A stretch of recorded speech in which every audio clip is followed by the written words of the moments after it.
weekend has gone swimmingly and that you were able to heal and receive that energy for you and begin to reconfirm all of who you are and feel better and heal, of course, the physical form and the physical mind. Today we're talking about money, and we're talking about a balance that can be obtained. But before we do, I want to shout out to all of you who join us each and every morning here on New Reality TV.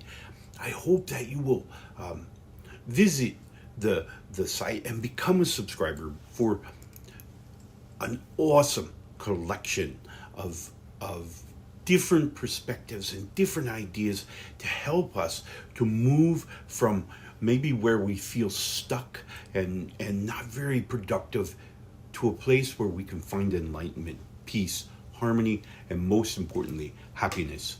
Those are so critical in our modern day life. I also want to give a shout out to those wonderful tinctures and salves and collections of natural remedies available at farnorthtinctures.com. I think you will be just as impressed as I am. Here they have a wonderful product. This is common cold, building up the immune system.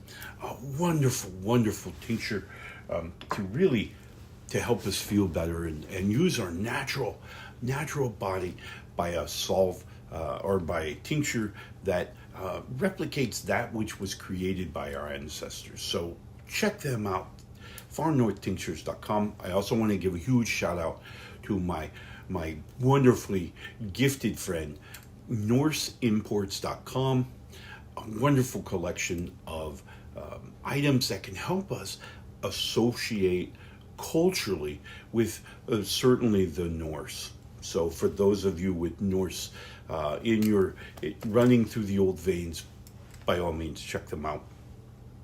Mountain Rose Herbs, most wonderful collection of herbs and spices anywhere on the planet, in my opinion.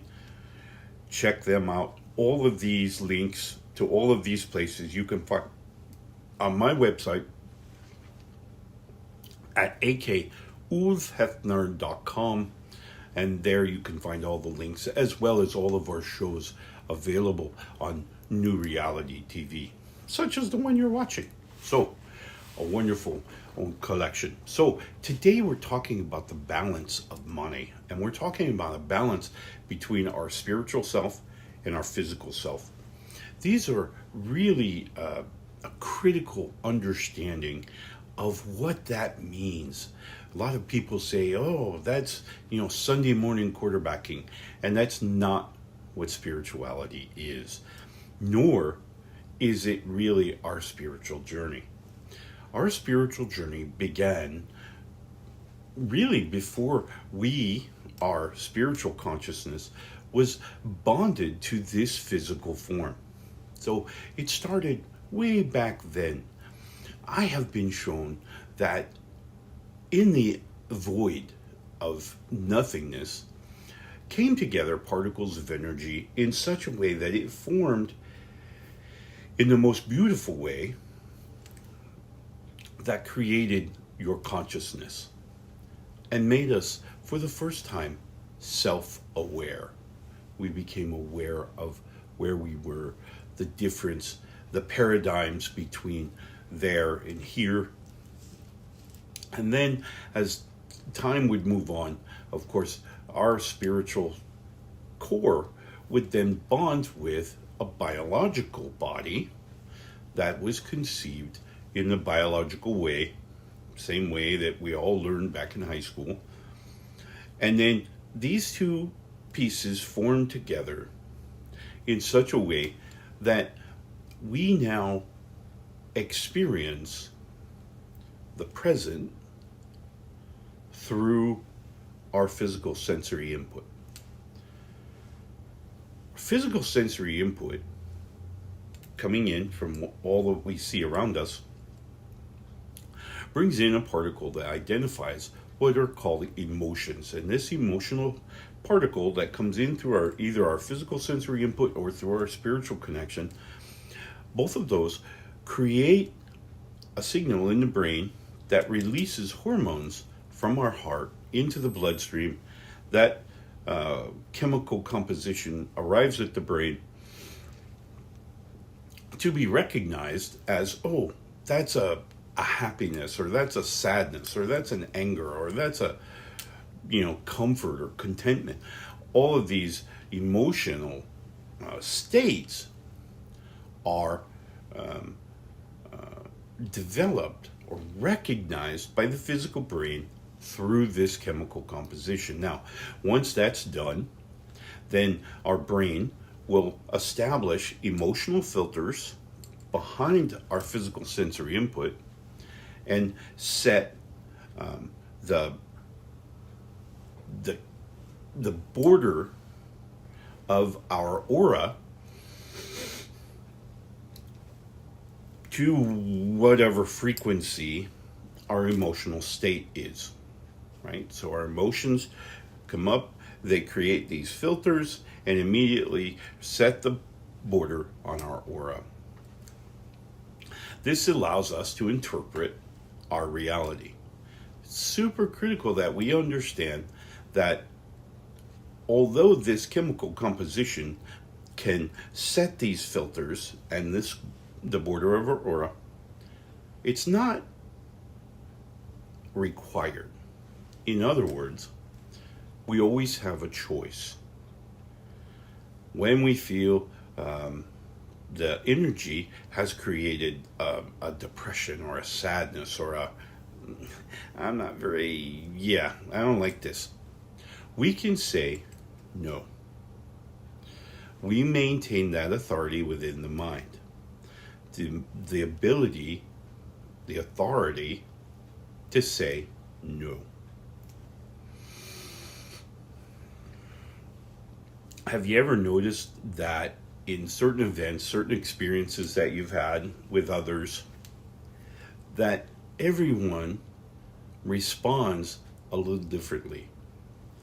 Maybe just a little, maybe a lot.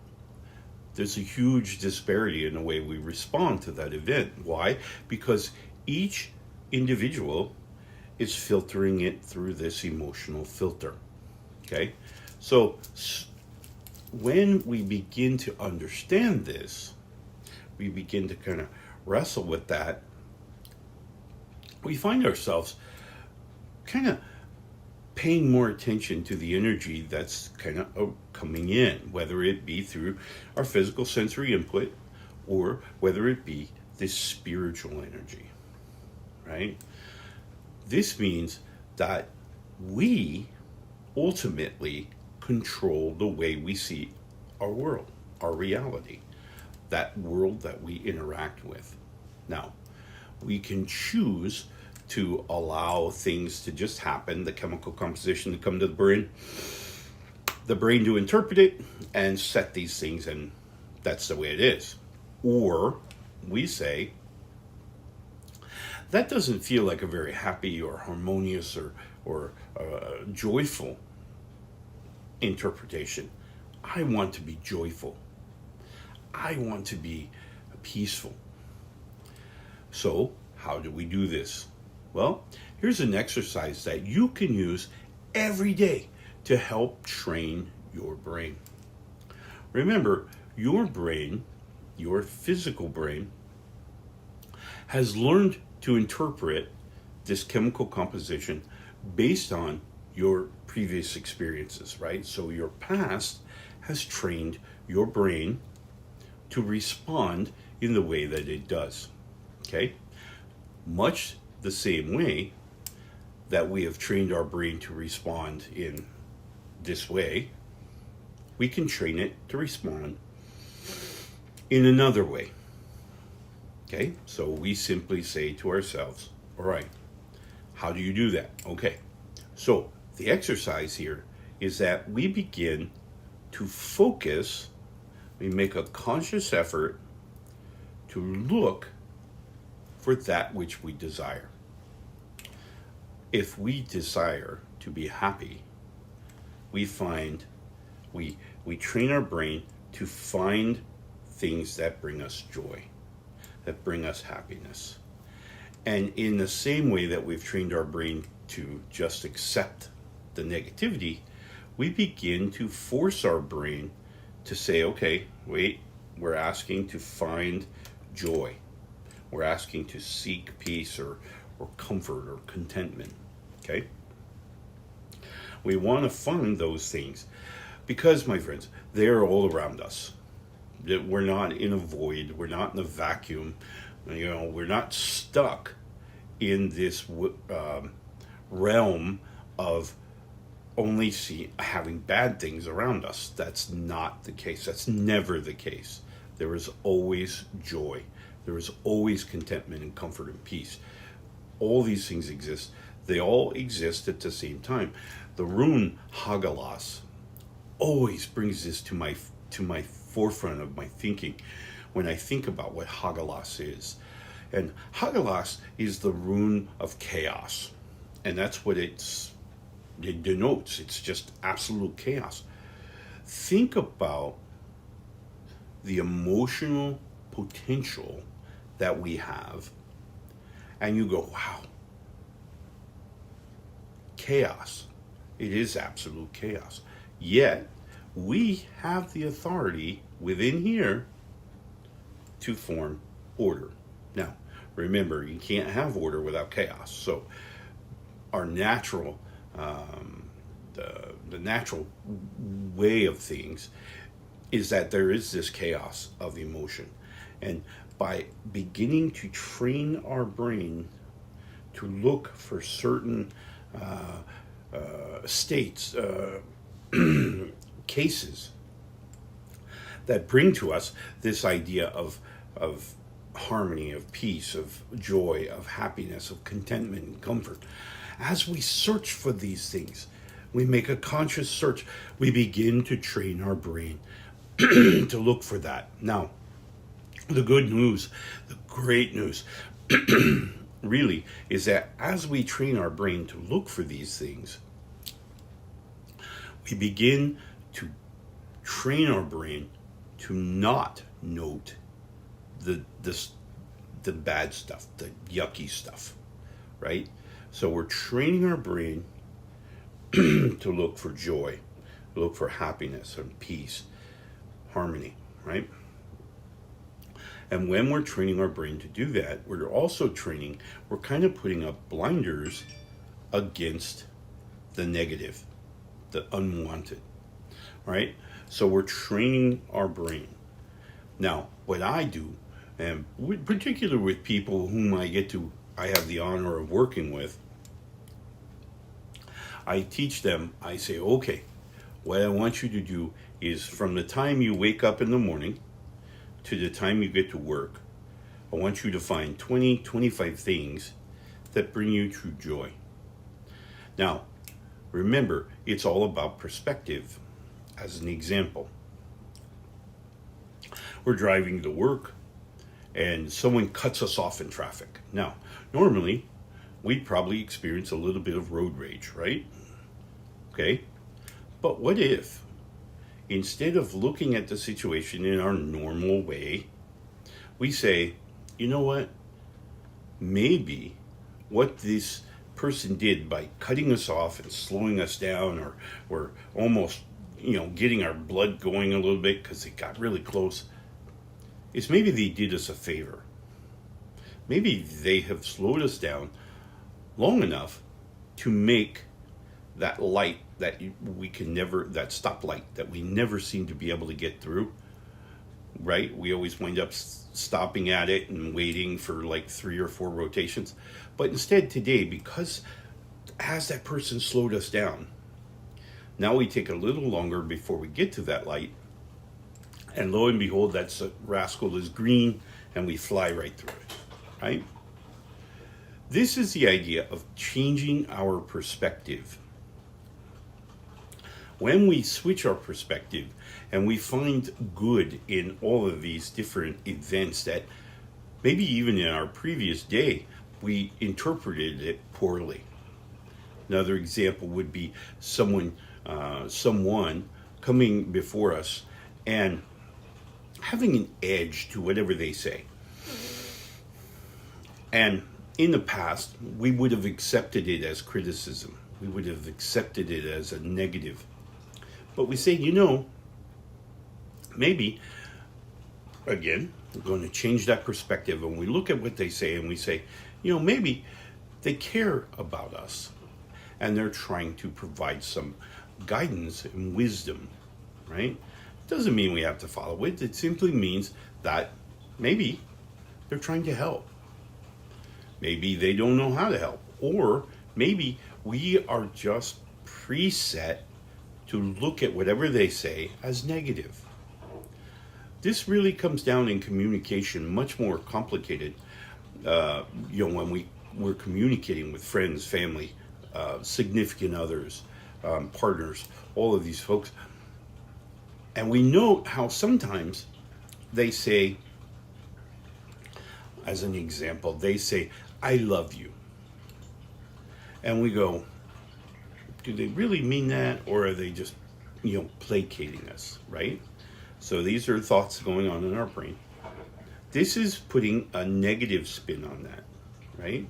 Whereas if someone tells me they love me, I can feel the energy and I go, I love you too. Okay? It's a positive thing. I look for the positive, not for the negative. And this is changing our perspective. Now, the beautiful thing about changing our perspective is that it also sets in motion this idea that as these emotions are created, we spoke moments ago about the signal that the brain sends to heart, the hormones are released, the blood comes in. As we train our brain to find these comforts and these joys and this love everywhere, those chemicals are being created for our body. Now, for those of you who are not familiar with your emotional emissions, whenever you are in an emotional state, whatever the case, right? We are happy, right? And we look at the world and we say, oh, I'm happy. I am happy, and that person's happy, and that person's happy. We emit an energy of happiness. This is why the whole concept behind, for those of you who are into psychology, this is the whole concept behind mob mentality. If you have people who are angry and hurtful, right? And they get in a crowd, what happens? The rest of the crowd becomes angry and hurtful. If, however, you're in a group of friends and you're having a great night, it's a wonderful evening, beautiful spring evening, temperature's just right, and you're having laughs and maybe, enjoying mead with each other, good food, and friends, and stories, and you're having a great.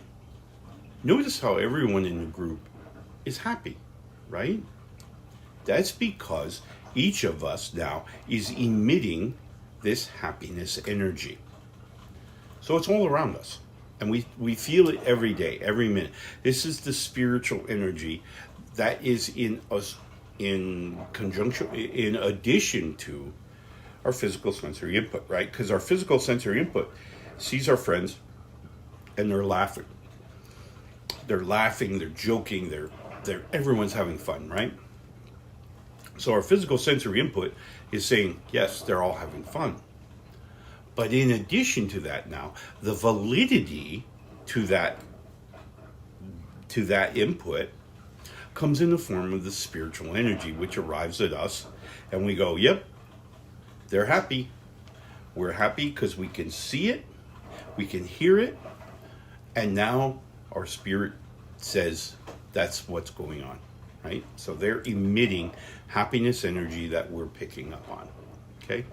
In much the same way that we see empaths can see how other people feel, right? So we look at our friend and we see that they kind of present, again, our physical sensory input is telling us they look kind of sad, maybe a little bit on the bumming side.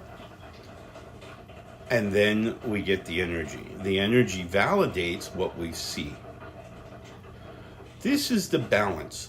So our physical sensory input has told us, yes, they look depressed. And then we get the spiritual energy, which validates that sensory input. And now we are seeing them, and we're able to, we feel the empathic energies that now we can help them, talk to them, cheer them up, right? Because we are going to try to emit more of a joyful, right? So again, remember, things don't go from one extreme to the other. There's a migratory path from depression to happiness, right? And so they're going to begin their process. Always think of emotional change in the same way we think of energy. Energy is in a circle, okay? And I always try to diagram it in this way. So energy spins in a circle, right? And then whatever is rubbing on the edges here slowly erodes, and it begins to expand and expand, right? So the small circle begins to expand and expand and expand and expand as this energy is then converted to whatever energy this is. So if this energy is negative, this energy is light, and as these two are rubbing, this one is going to slowly erode, and it's going to make this thing even bigger. All right? That's the energy cycle. All right? And that happens in both energy and emotion, because emotion is just energy, right? So as we allow it to spin, fester, or I like to say fester, it begins to expand, right? So if we get some negativity in the morning, someone makes a comment that hurts our feelings, and we get this burst of negative energy inside of us, and then because it's spinning, it's going to slowly deteriorate, particularly that energy that's just neutral. Neutral is more easily converted to negativity than light, because light has to go from light to neutral to negative. Okay? Positive, neutral, negative. So as this is expanding, we're essentially eroding this neutral energy, converting it to negative, and our negative energy spin now is becoming larger and larger. This begins to emit from us. We have a negative approach to things, right? So we're becoming more negative. We find these people very often in our everyday lives, people who just seem negative, no matter what you do, no matter how cheerful and bright and wonderful you are, they just seem to have that negativity. Many of those people, I find, feel as if they're stuck in that circle. And what I try to convince anyone and everyone is that you have the authority and the energy within the mind to change that negative cycle and begin to, instead of allowing it to spread, now we're going to move our light energy closer to this negative energy. And what's going to happen is that we're going to see the negative spin, the rims of it is now going to turn from negative to neutral and neutral to light. So now we're going to bring it back, and we're going to compress it and expel that energy in however way you want to do it. And most people find that verbalizing, because remember, verbalizing takes all kinds of energy from the brain. We're putting together sentences and words and all those things, and we're putting it all together, and then we're going to use the physical form to expel that energy. Out it goes, right? This is why sometimes many people have always said that, oh, talking about it makes it better. Talking about it expels the negative energies, right? So that we can now we're now crushing what used to be this negative energy spin inside of us. It's a very powerful tool. Now, this is the balance that we wind up finding, that I always think of whenever I think of the god Mani. Of course, the god Mani represents Monday, but he also represents a control. We know, as Mani being the god of the moon, we know scientifically how valuable the moon is to life here on Midgard, right? So we know that he controls the seas, the tides, right? So many things that Mani, or the moon, controls. And so he represents the balance of life. And this is where we're going to start our week this week. We started on Mani's day, and Mani tells us again, we have control. We are in control of our emotional state, which alters the way we see the world, alters the way we see others, right? So as we set these filters, we interpret our reality a particular way. We can change that. We have the authority and the energy. Remember, our spiritual brain maintains what I call the fountain of hope. And the fountain of hope is this energy source that creates energy all the time. And it's called hope. And this energy fountain can be used for anything. I hope I get better. I hope this happens. I hope that happens. And really believe it. That energy is very powerful in changing our lives. So, use it to your advantage. All right, my friends. Today, Mani's day. I want you to go today and seek out those things that bring you joy, that bring you happiness, that bring you peace. For that which we seek, we will find. So we've searched for division and hate, that's what we'll find. If we search for love, comfort, and joy, that too is what we'll find. All right? My friends, I wish you the very, absolute very best Mani's day. Be sure to check out my website for any questions that you may have, and I'll be happy to answer, and we can learn together. All right, my friends, love and light. Happy Mani's Day.